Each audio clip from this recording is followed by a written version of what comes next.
Bonjour à tous et à toutes, je suis très contente de vous retrouver dans cette nouvelle vidéo. Aujourd'hui, c'est une vidéo encore un peu spéciale, vous l'avez peut-être vu dans le titre, le mot DIY, D-I-Y, qui veut dire do it yourself, c'est-à-dire faites vous-même. Donc là, on va parler des stickers de Freestyle Libre. Je vous propose dans cette vidéo de créer vous-même vos propres stickers de Freestyle Libre. Avant de commencer la vidéo, je voulais quand même remercier certaines personnes qui m'ont permis de faire cette vidéo, étant donné que je ne suis pas sous Freestyle Libre. Ces personnes m'ont envoyé des capteurs usagés pour que je puisse vous montrer comment customiser des capteurs vous-même. Donc la première personne que je voulais remercier, c'est Marine Parer de la Type 1 Running Team. Je voulais également remercier Michael Mina du site Color Ma Vie. Je voulais également remercier Flo Domi qui a créé la page Anaïs Glycémie et Gourmandise et qui a envoyé des capteurs qui appartiennent à Olivia, Anaïs et Tom. Et je voulais également remercier Mathilde qui est une abonnée et qui m'a également envoyé des capteurs. Je profite de cette vidéo pour vous proposer un jeu concours en commentant, partageant et aimant la publication qui se trouvera sur Facebook. Il faut bien entendu être abonné à la chaîne et aimer la page Facebook Diab-Aid.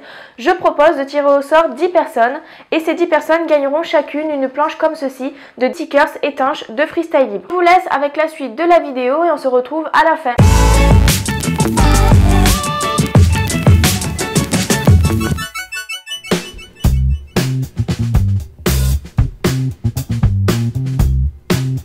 La première technique, c'est celle avec des stickers. Alors, pour le matériel, on va avoir besoin de ciseaux. Si vous le faites avec des enfants, utilisez des ciseaux à bourron pour pas qu'ils se fassent mal. On va avoir besoin d'un stylo ou d'un crayon.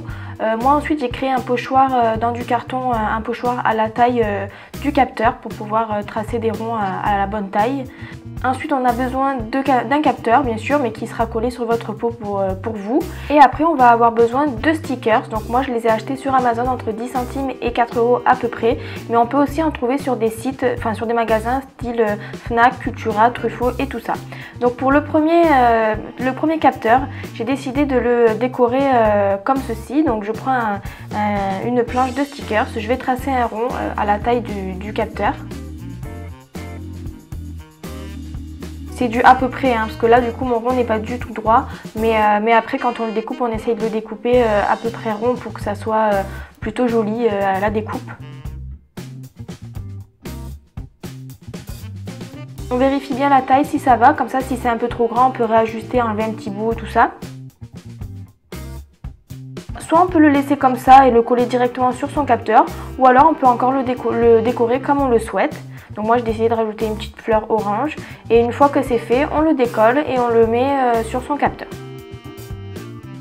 Donc pour cette technique, c'est quand même la plus rapide et puis on peut utiliser plein de choses si on a de l'imagination.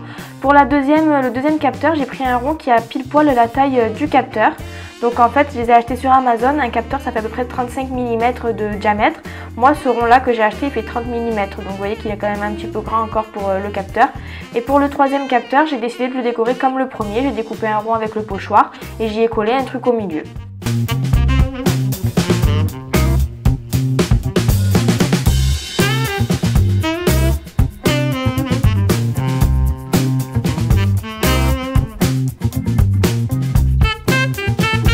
Cette deuxième technique, on utilise une machine à stickers, donc la technique est un peu différente. On va commencer avec un ordinateur.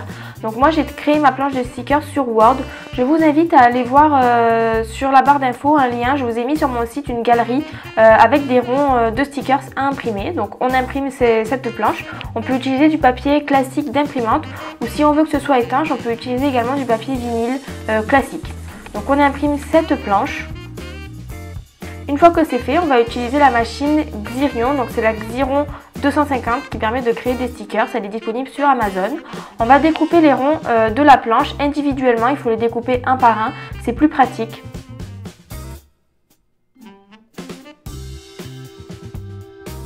Une fois que le rond est découpé, on va l'insérer dans la machine dans ce sens-là. On va ensuite tourner la manivelle sur un tour, tout simplement.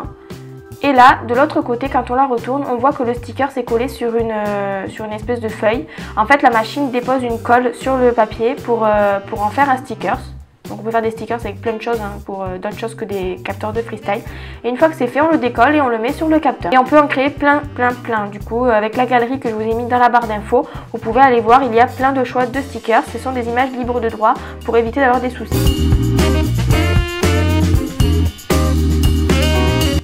Et pour la troisième technique, cette fois-ci ce sont des feuilles adhésives, donc toujours pareil.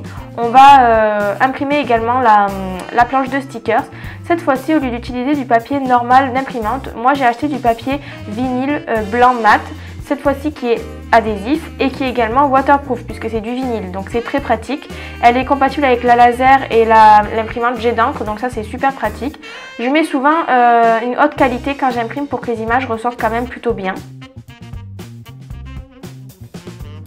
Après, toujours pareil comme tout à l'heure, on découpe les ronds un par un et vu que nous avons imprimé ça sur du papier adhésif, on n'a plus qu'à décoller le sticker et à le coller sur le capteur directement. C'est la technique la plus rapide. On a également une multitude de choix étant donné que la galerie propose quand même pas mal de ronds de stickers et vous avez également vous la liberté de créer vos propres stickers.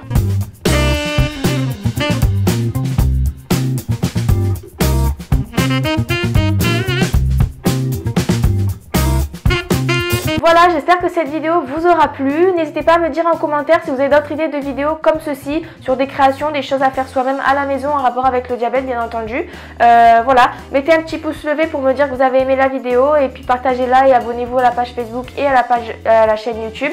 Je vous remercie d'avoir suivi cette vidéo et à bientôt.